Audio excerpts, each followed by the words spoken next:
Well, I figured today was the best day to start my weekly garden tour. I'm going to try really hard to do a weekly tour to update my garden space up here in Zone 2, to show how it's transforming and what I'm growing, how the varieties that I'm growing, what they're doing for me and such. So I'm starting in my laundry room, which is where I have some of my cut flower garden stuff going right now. So right here, this is Liatris. It is definitely growing very well. And so these are some corms that I started in here to go into my cut flower garden. I didn't, I didn't put it in a very big container. I wasn't even sure if they were going to germinate because they got really cold. They were shipped when it was very, very chilly. So I didn't know how hard they froze, but they are looking great. These, I don't know the variety, but they're Dahlia. I think it's just a mix of Dahlia, and I also put them in here. They're ready to go into some pots because I'm still about 4 to 5 weeks out from being for Dahlias, probably 6 weeks away from being able to put these outside in the ground.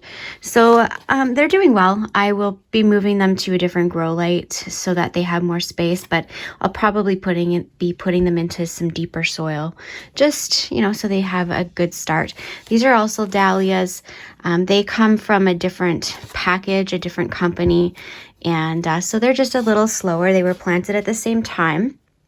Just some are taking a little bit more time waking up. These are some of my extra snapdragons that I didn't get planted up. My asparagus that looks really, really sad. These were grown for cut flowers, and so we'll see how they do. I might have to start over with those. I have a really leggy, this is a melon plant that needs to go out. I have some other melons. I have some cauliflower. This stuff will be going out today sometime. I have some squash in here, different things that need to go. Celery needs to go really badly and get potted up. I just don't have the space for it right yet. Now these, I think, they are perennial. They are coneflowers for my cut flower garden. I have tomato here that is really leggy.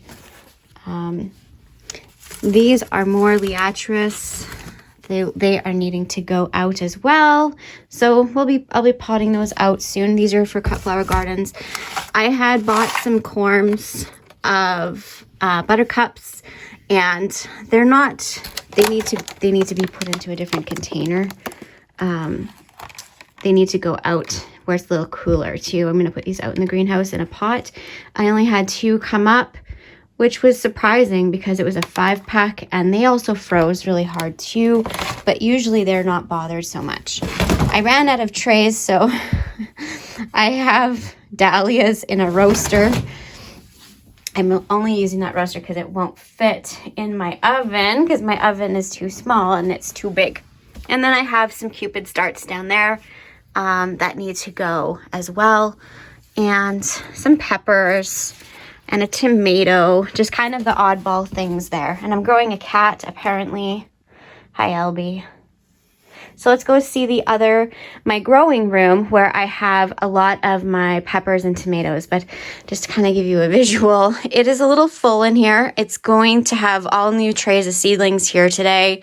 Sometime I'm going to start a lot of my veggies for my market garden, and more, like a lot of my cut flower garden stuff is being started this week. So this will be full of seedlings here again. So I'm clearing it out and trying to make some space, and I got my work cut out for me for that because it's really growing fast, as you can see. So let's go check the rest of it out. So I'll show you what it looks like on the way to my growing room where I have all my market garden vegetable starts and my flower farm starts in the process of growing for my cut flower garden. I will show you my ugly hedge. It's a beautiful hedge, but it is wild right now because I haven't gotten to pruning it in a couple years. But this is what it looks like before we have leaves. I just want to show you. So it is definitely not as pretty as what it normally is in our front yard. This is something that I normally plant up with some annuals and such. Don't mind our cat farm here. We have an abundance of cats, if you haven't noticed. And this is proving to be a real challenge with being a gardener and having cats everywhere. But this little bench, I usually plant it all up with annuals and such. And it's always a really pretty little display, a bright pop of color over here and such. So I don't think so, mister. Go, go, go. Come here. Oh, Tom. So yeah, that's that. I used to put sunflowers and such in the back side so we'd have a really tall display. I might try to do make this a little bit more permanent over here and try putting some delphiniums or something to get some height. The sunflowers, they're always facing the other way because they follow the sun, and this is the south side of our yard. So my flower bed got annihilated yesterday by the chickens, which whatever. I'm going to be doing, this was put in last year, and I have a hydrangea. This one's so pretty. Last year it was just this stunning display of just gorgeousness. I need to prune it. This is like a fire bush, I think it's called. It didn't really turn the red color. I don't think it survived.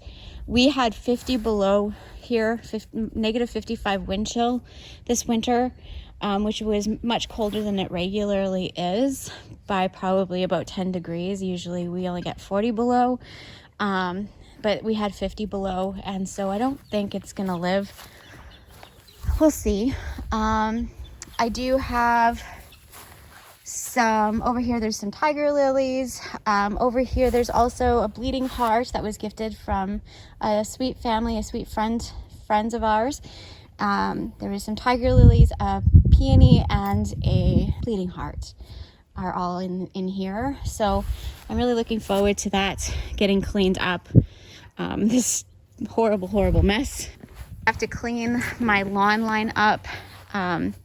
This line right here, it's driving me crazy. I need this to be straight.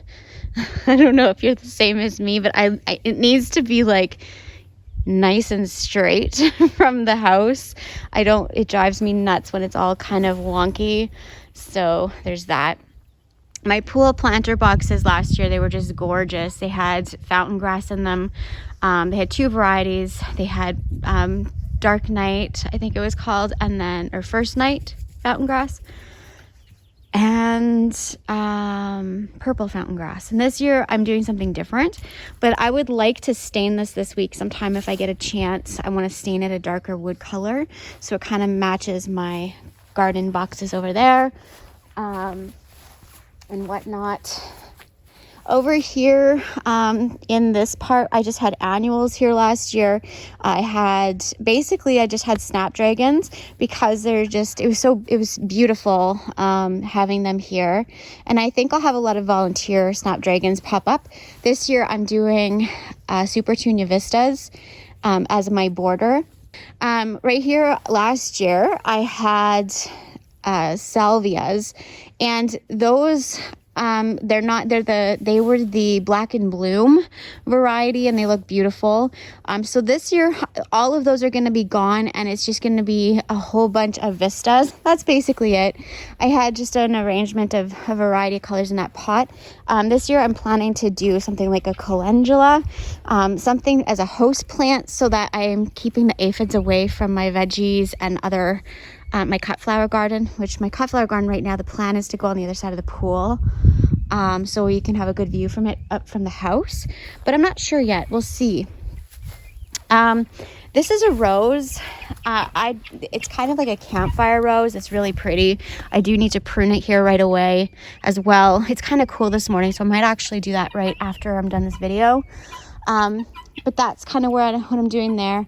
I had some like different annuals. Oh, in that other bed too, I had different annuals and such as well for, I think they were, what were they? Color Blaze Coleus is what I had, and they did really well. I really like the Color Blaze series. This year I have Color Blaze series coming, but they are called the Wicked Witch, and I'm so excited for that. So over here last year I had squash. I had this beautiful display of squash, and it was just gorgeous. I had squash just kind of growing out into the middle, and it was just beautiful, and had this beautiful little tower of a sunflower, and it was just such a pretty view through here, especially when the kids, you know, when the kids got out of their homeschooling with their COVID stuff, and they were having their picnic and their snacks on the table in their swimsuits and such. It was just a really great experience. Considering what we had to deal with last year. Our Saskatoon bushes over here, we do have some rust issues. The rust is definitely causing some damage to our berries and food production. But look at this, they're starting to bud up. I love Saskatoons.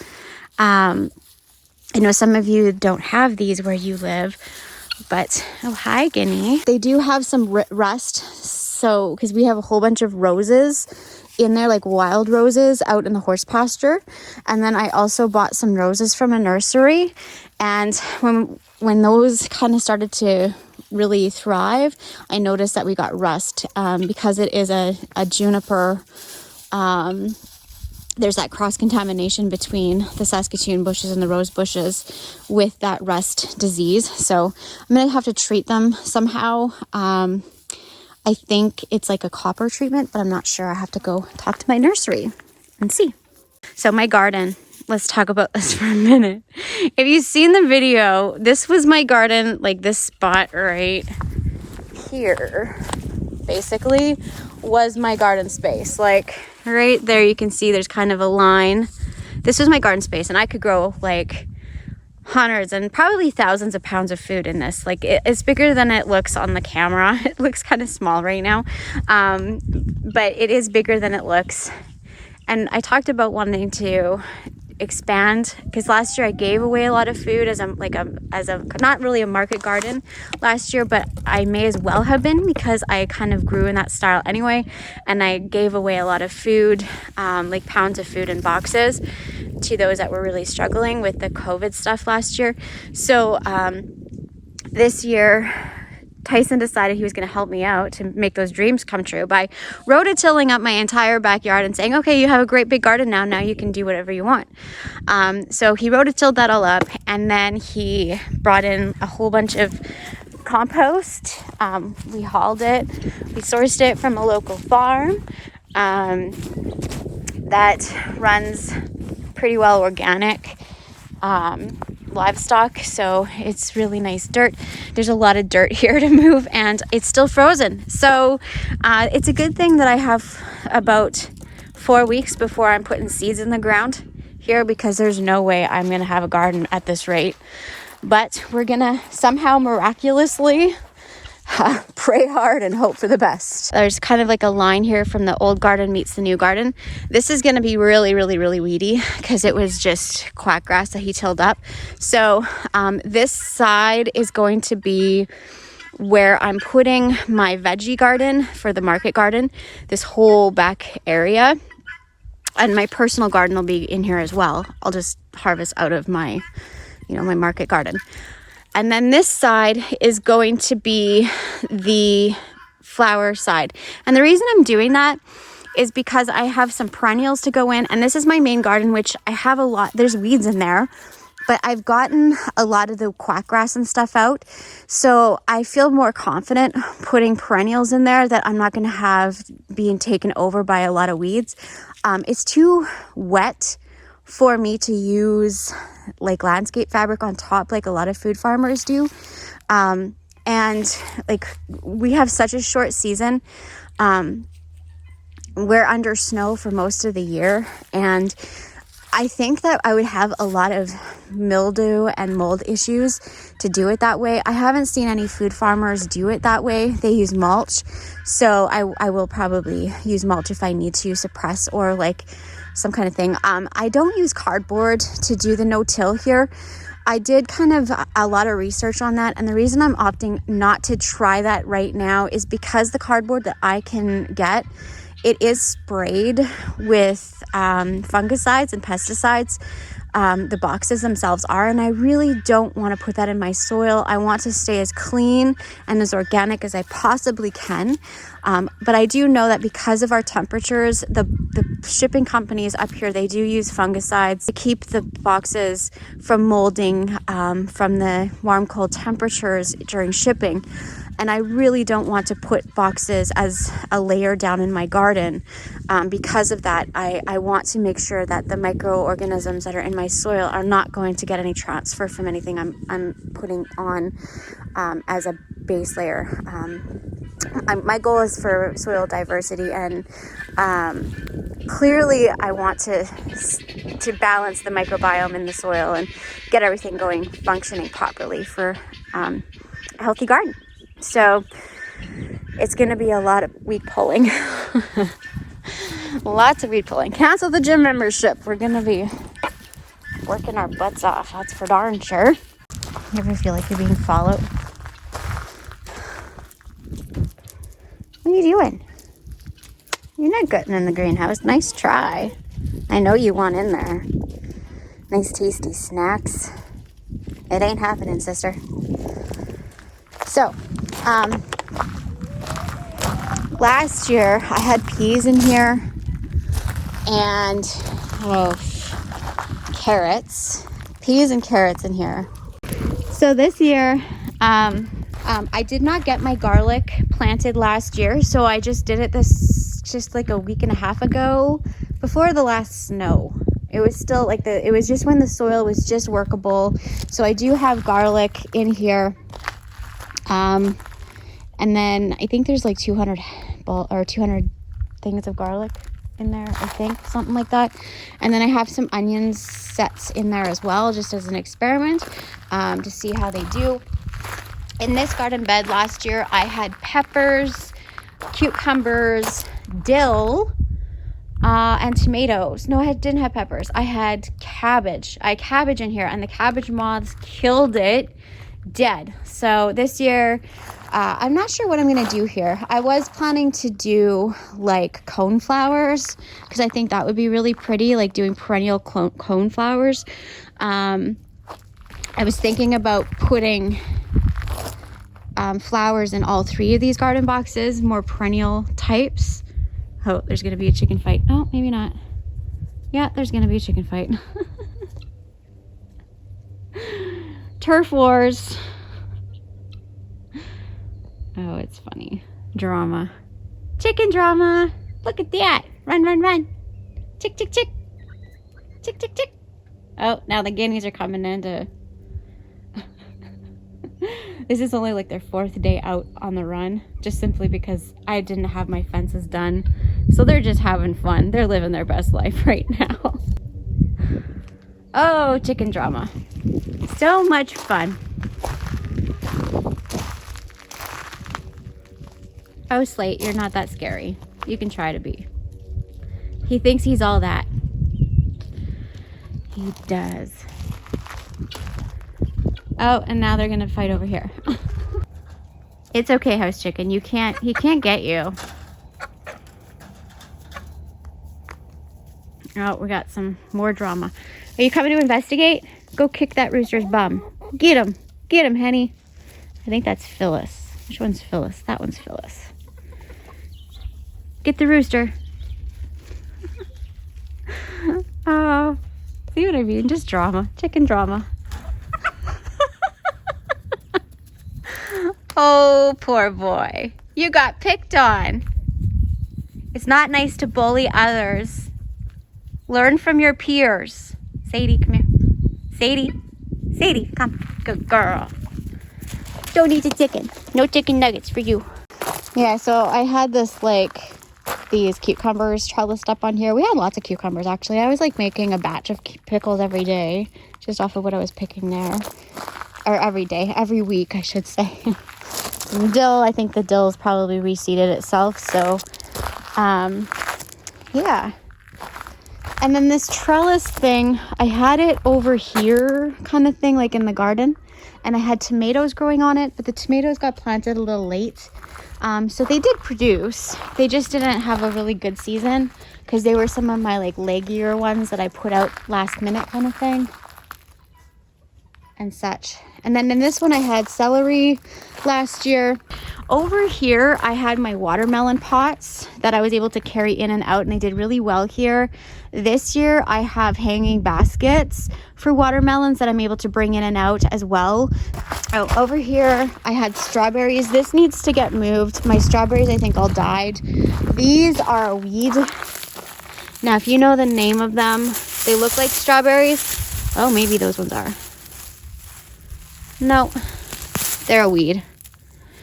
If you know the name of this weed, tell me. It's not strawberries. The strawberries are planted in here, but the weeds look a lot like strawberries, and they took over last year. The pots I had Vista, Super Tunia Vistas in them, the Mini Vista series. I can't remember the name. Indigo? No, it wasn't Indigo. That's what I'm doing this year. Anyways, these pots, I'm going to use these pots for gladiolus. So I got to clean those out and get those potted up here the next day or two, and put them inside the greenhouse. The gladiolus that I'm planting, I have several different varieties. Some of them actually I haven't even received yet. They're back ordered, but those are for my cut flower garden, and those will be going in and out of the greenhouse so that I can get them early in the season. So I'm my florist, hopefully. In here, I have nothing. There's nothing in these garden boxes right now. This is going to be filled with dirt. It didn't get done last year because I ran out of dirt and I had no money left to buy any more. You know how that goes. Well, actually, it got too late in the season for me to even consider. Over on this side last year, I had tomatoes, indeterminate tomatoes, the trellising type, which I'm not going to do over there. I'm going to have to take those trellises down and move them to this side or this side, I think. Over here, I think I'm going to probably put some hanging baskets, and then underneath I'm thinking I'm going to do peppers, but I'm not sure yet. I'm definitely doing peppers, I think, on this side, and we'll see. We'll see for sure. But right now I just have the greens. I've been harvesting out of here, so there really isn't a lot to show, but I am going to be doing some direct sowing. But I just have spinach. There's some kohlrabi, there's spinach, there's kale, lettuce, just all the things. So we've been really enjoying that. I did lose some kohlrabi. It was a little bit too frost sensitive for the temperatures we had because I did not turn the heater on at all. I had it in here just in case we had like anything colder than 20 below. Luckily, we didn't have anything below 20. We only had minus 15 degrees Celsius. And the wind chill took it to 20 below, but I did have them covered and it didn't do anything. Like the kohlrabi just didn't like it too much. They got a little bit too much cold, but it did stunt them a little bit, slow them down in their growth. But that's about it. The greenhouse will be booming here not too long from now. I got to tell you a story. So this used to be, before we had a latch, there used to just be a string, and then it would latch onto this hook. And Chaz, he was always making sure, he was a stickler for making sure that greenhouse door was always, always, always shut. And he did such an amazing job making sure it was always shut that I sent him into the house the one day because he needed something and he got sidetracked, as kids always do, while I was working in the greenhouse. Because remember, there was no latch. It was just this string that you hooked to close it when you were leaving. And he went to the house and he shut the door, and I wasn't even thinking or paying attention. And he shut and he put this on the hook. And he went in the house, and he was in the house for like 40 minutes. And Tyson wasn't he was in the shop or something. I was stuck in the greenhouse for like almost an hour with no phone because he went in the house and left me locked in the greenhouse. So yeah, we got that changed real quick because it's not that much fun when you're stuck in a greenhouse for an hour. I don't even know why. I think he got hungry, or he was like, where is she? She didn't come in. She said she was coming in, and he come in looking for me, and there I was. He locked me in the greenhouse. He thought it was absolutely hilarious. So my sunflowers from last year, I left them stand for bird food. This is the garden spot. It is really wet, as you can see. Right over there is where Tyson got stuck yesterday, and I had to rescue him. So yeah, there's quite a few things going on here. Over here, last year, I had sunflowers, and then I just put there was some sedum and sweet peas in here. Just kind of thing. We just sort of put things in as quick as possible. The sunflowers were really pretty, and I loved the winter interest. I wasn't sure if I should take them down last year, and I decided I wanted to keep them up for the birds, but I really loved the winter interest. It was so pretty. It was just nice to walk past this every day and go do chores, even though, you know, they're not in bloom. They're still quite cute and pretty, and you know, you see little birds on them once in a while, and I loved it. I really loved it. My mess over here, oh gosh, it's such a disaster. This project needs to get done. We need to stain this. This was another one that was supposed to get done when we got evacuated, and it just got put on the back burner and such. So it is a disaster in here too. I stayed clean for about 5 minutes, and now it's a mess. So I do have a lot of plants in here. I have a lot more. For those of you that watched the melons getting planted up, they're doing great. It's still a little cold to put them in the greenhouse, but I will be putting some tomatoes and such over there. The onions are going to go over into the greenhouse. Some of these perennials are going to go over into the greenhouse. These are some cut flower garden stuff that I have growing here. I have some herbs started here, so I'm going to make one of those black grow bags into herb bags that I can move around if I need to. The tomatoes, these are the trellising tomatoes, so I've been training them. I've been cutting them to train them for the trellis. And so what I'm going to do with these ones, especially like the early girls, I'm going to get them into big pots, like, you know, the big pots. And then so they'll be in the pots to there, and I'll get them a really good start, so then they can grow on again.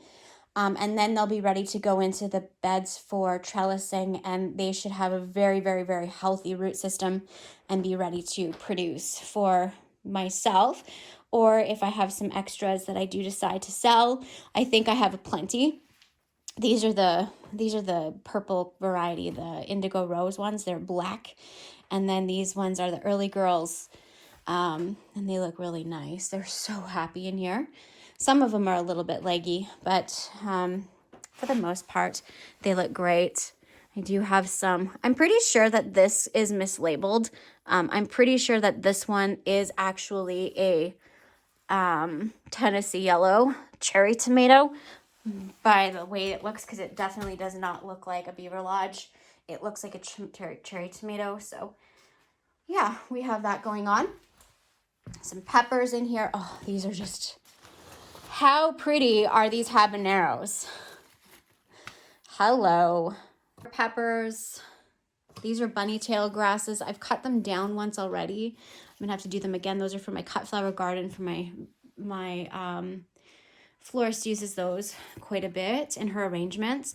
These are purple beauties. These are purple peppers, like bell peppers. There's just so many different varieties of peppers in here. These are the little watermelons. And these are actually cantaloupes.